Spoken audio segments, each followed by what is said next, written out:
안녕하세요. 생명의 샘터지기 제더숙입니다. 오늘은 헨리 나우엔의 귀향의 영성을 소개합니다. 헨리 나우엔은 1932년 네덜란드에서 태어났습니다. 1957년에는 예수의 사제로 서품을 받았습니다. 심리학을 공부한 그는 인간의 고난을 더 깊이 이해하고 싶어서 1964년에 미국으로 건너가 메닝거 클리닉에서 정교학과 정신의학을 통합하는 공부를 했습니다.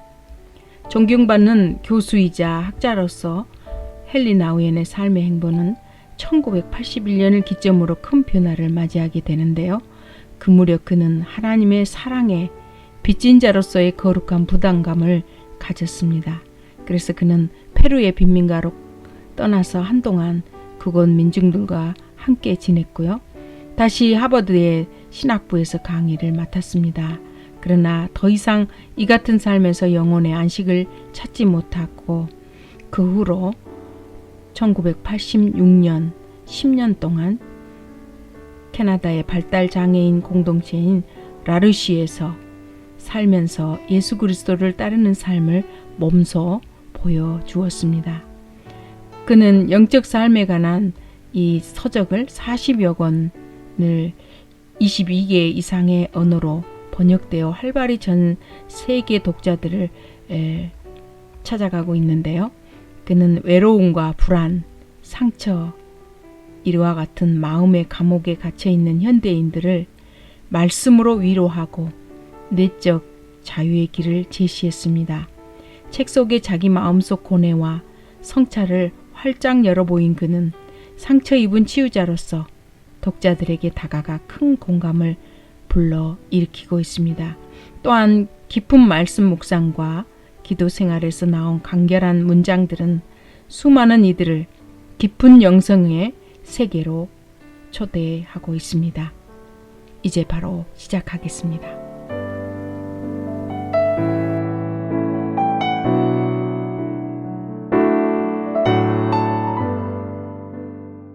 하나님께서 한 집에 살자고 당신을 부르신다.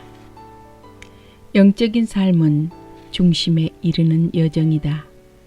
거기 중심부에서 우리는 하나님의 사랑만이 아니라 하나님의 고통을, 세상의 희망만이 아니라 세상의 고통을, 어둠을 뚫고 들어오는 빛만이 아니라 우리 삶의 고통을 접한다.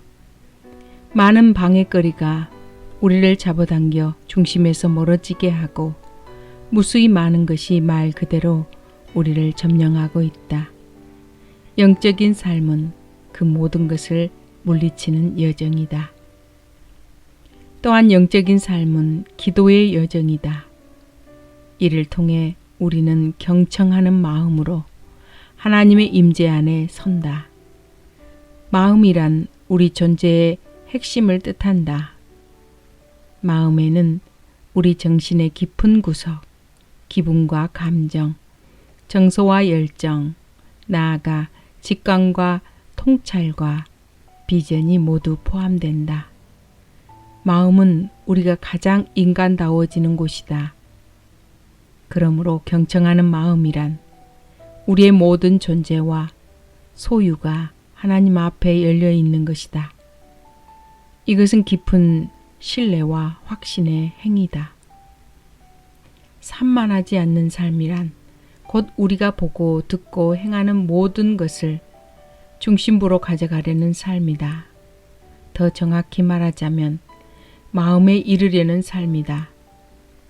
매사를 마음과 연결시키는 일은 지속적인 훈련이다. 그런데 모든 일의 귀결점인 그 마음은 우리의 마음만이 아니라 또한 하나님의 마음이다. 우리의 삶 전체를 중심부로 가져가면 그때 깨닫는 게 있다. 마음이란 우리가 하나님을 만나는 곳이라는 사실이다. 마음 속에 들어가면 곧 하나님 나라에 들어가는 것이다. 거기서 모든 것이 끊임없이 예수님의 형상으로 변화된다. 예수님은 여호와의 고난당하시는 종이다. 하나님은 머나먼 하늘이나 깊고 은밀한 미래에 계시지 않고 지금 여기에 계신다. 하나님은 우리 가운데 장막을 치셨다. 그뿐 아니라 하나님은 우리를 집으로 삼으셨다. 그래서 우리도 하나님의 집을 우리의 집으로 삼을 수 있다. 예수님을 따라가면 마음의 집에 이를 수 있다. 하나님의 초대에 응하는 훈련. 와서 보라. 이 말로 예수님은 세례 요한의 두 제자를 초대하셨다. 그들은 이 초대에 어떻게 반응했는가? 그리고 우리는 어떻게 반응할 것인가? 세례 요한은 낙타털 옷을 두른 아주 거칠고 굴욕적인 사람이었다. 회개의 설교자인 세례 요한은 엄한 목소리로 외쳤다. 너희는 죄인들이다. 회개하라. 회개하라. 어느 날 안드레와 다른 제자가 요한과 함께 서 있는데 예수님이 지나가셨다. 세례 요한은 예수님을 유심히 보며 말했다. 보라, 세상 죄를 지고 가는 하나님의 어린 양이로다. 요한은 사람들이 회개해야 한다는 걸 알았지만 또한 자신이 그들의 죄를 지고 갈 수 없다는 것도 알았다. 죄를 지고 가는 일은 인간이 할 수 없다. 그런데 세례 요한은 예수님을 보면서 보라, 세상 죄를 지고 가는 하나님의 어린 양이로다 라고 말했다. 요한의 두 제자는 예수님을 따라갔다. 그러자 예수님이 돌이켜서 그들이 따르는 것을 보시고 무엇을 구하느냐? 라고 물으셨다. 그들은 어디 계시오니까? 라고 물었다. 여기 이 이야기의 시작부터 가장 중요한 질문이 나온다. 어디에 거하십니까? 저희도 그곳에 한번 가보고 싶습니다. 그러자 예수님이 와서 보라 라고 말씀하셨다. 예수님은 세례 요한과 얼마나 다르신가? 요한은 회개하라, 회개하라 라고 소리쳐 설교했지만 겸손한 종이자 온유한 하나님이신 예수님은 요한의 제자들을 그냥 초대하셨다. 예수님은 자신이 살고 있는 곳을 와서 보라고 하셨다. 제자들을 안으로 맞아들여 둘러보게 허락하셨고 자신과 함께 있게 하셨다. 그래서 제자들은 가서 그날 예수님과 함께 거했다. 그들은 그분의 거처에 친숙해졌다. 예수님은 집주인처럼 우리를 식탁에 모으신다. 선한 목자이신 그분은 잔이 넘치는 식탁으로 자신의 사람들을 초대하신다. 예수님은 엄하고 까다로운 주인이 아니라 내 집에 들어오라 라고 말씀하시는 하나님의 어린 양이시다. 우리는 성경 전체를 이 이미지를 염두에 두고 읽을 수 있다. 하나님은 평생 여호와의 집에 살라고 끊임없이 우리를 초대하신다. 주님은 친히 우리의 집이 되기 원하신다. 그래서 요한은 말씀이 육신이 되어 우리 가운데 거하는데 장막을 치셨다고 표현했다. 하나님은 우리가 그분과 한 집에 살기를 간절히 원하신다.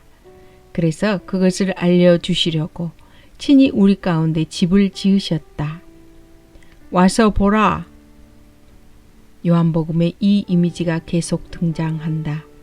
예수님이 내가 너희를 내 집으로 삼은 것은 너희도 나를 너희의 집으로 삼으라 라고 말씀하신 것도 그중 하나다. 예수님은 오셔서 우리를 자신의 집으로 삼으시고 동시에 우리를 그분의 집에 살도록 초대하셨다. 하나님의 후한 대접을 보여주는 성경의 모든 이미지가 갑자기 하나로 맞춰진다. 다시 말해 여기서 우리가 깨닫는 게 하나 있다. 우리가 곧 하나님의 집이며 그분이 집으로 삼으신 곳을 우리도 집으로 삼도록 초대받았다는 사실이다. 그래서 우리 몸과 손과 얼굴과 마음은 점점 하나님과 우리가 자유로이 함께 살 수 있는 곳이 되어간다. 기도는 하나님을 우리의 집으로 삼는 가장 구체적인 방법이다. 삶의 이미지는 계속 확장되어 마침내 예수님은 자신이 아버지 집에 가서 우리의 거처와 식탁을 예비하겠다고 말씀하신다. 그 큰 집에 잔치가 벌어져 잔이 넘치고 삶은 하나님과 함께하는 거대한 기쁨의 축제가 된다. 와서 보라 라는 초대에 담긴 이 심오한 의미를 우리가 조금이라도 느낄 수 있으면 좋겠다. 이 초대에 우리는 어떻게 반응할 것인가? 우리가 마땅히 반응해야 할 그것을 세 개의 간단한 단어로 표현할 수 있다. 바로 경청하고 묻고 거하는 것이다. 들으라. 세례 요한이 보라 하나님의 어린 양이로다 라고 말하지 않았다면 그의 제자들은 아마 예수님을 눈여겨보거나 따르지 않았을 것이다. 우리 스스로는 예수님을 만나기 어렵다. 누군가가 그분을 가리켜 보여주어야 한다. 때로 우리는 참으로 경청해야 한다. 예수님을 가리켜서 보여주는 사람들이 우리에게 즐거움이나 매력이나 친근감을 주는 사람들이 아닐 수 있기 때문이다. 그들에 대한 선입견이 우리에게 있을 수 있다. 그들이 너무 가난하거나 너무 부유하거나 억양이 이상하거나 옷차림이 다르거나 외국어로 말한다는 이유로 우리는 그들을 불편하게 느낄 수 있다. 그래서 우리는 그들의 말에 귀를 기울여야 한다. 예수님을 찾으려면 나와는 다른 사람들과 함께 시간을 보내야 한다. 그들의 말을 경청해야 한다. 물으라. 그 다음에 우리는 어디에 거하십니까? 라고 물어야 한다. 예수님이 어떤 분이신지 알려고 해야 하며 예수님과 함께 있고 싶어서 그분을 구해야 한다. 그것이 중요하다. 그래서 우리는 계속 이렇게 아뢰어야 한다. 주님, 제가 주님을 따르고 싶은지 아직 잘 모르겠습니다. 주님에 대한 말을 많이 들었습니다. 주님이 계신 곳을 보여주십시오. 저도 가서 보고 싶습니다. 주님을 알아가고 싶습니다. 우리의 기도는 그러한 고백과 간구에서부터 시작된다. 예수님도 이것을 원하신다. 그분은 우리를 종이 아니라 친구로 부르기 원하시며 자신이 아버지께 들어서 알고 있는 모든 것을 우리에게 알리기를 원하신다. 바로 그 친밀한 관계를 누리게 해달라고 기도해야 한다. 겁내지 말고 구해야 한다. 거하라. 우리의 세 번째 반응은 거하는 것이다. 요한의 제자들은 오후 4시까지 예수님과 함께 있었다. 우리도 예수님과 거하며 그분의 말씀을 듣고 그분을 알아가야 한다. 그분의 제자가 되고 싶다면 기꺼이 이렇게 말해야 한다. 주님, 이 30분을 주님과 함께 보내고 싶습니다. 제가 몹시 바쁘고 할 일이 많지만 주님이 저를 사랑하시며 저와 함께 시간을 보내기 원하신다는 걸 믿습니다. 예수님과 함께 있으라. 조용히 그분의 음성을 들으라. 그분이 당신을 집으로 초대하신다. 점차 우리는 그 30분만이 아니라 온종일 자신이 그분의 집에 있다는 걸 알게 된다. 어디에 가서 무엇을 하든 자신이 주님의 집에 있음을 깨닫는다. 주님과 함께 기도 안에 머무를 때 우리는 이 적대적이고 폭력적이고 경쟁적인 세상에서도 내 집에 거한 것처럼 살아갈 수 있다. 하나님은 당신이 집에 오기를 삶 자체를 누리는 훈련. 어떻게 하면 그리스도가 주시는 기쁨을 삶 속에서 누릴 수 있을까? 축하를 통해 가능하다. 이것이 기쁨에 찬 삶의 시금석이다. 우리는 삶을 즐거워할 줄 알아야 한다. 교회는 크리스마스나 부활절 같은 거룩한 날들을 축하하고 우리는 생일과 기념일과 기타 특별한 날들을 축하한다. 하지만 그런 간헐적인 축하를 벗어나 우리는 언제나 이 사실을 의식하며 살도록 부름받았다. 모든 순간이 특별하므로 마땅히 하나님의 선물로 받아야 한다는 것이다. 우리는 그분과 한 집에 살고 있다. 이런 의미로 삶을 즐거워하려면 우리의 하루하루를 올려드리며 이렇게 고백해야 한다.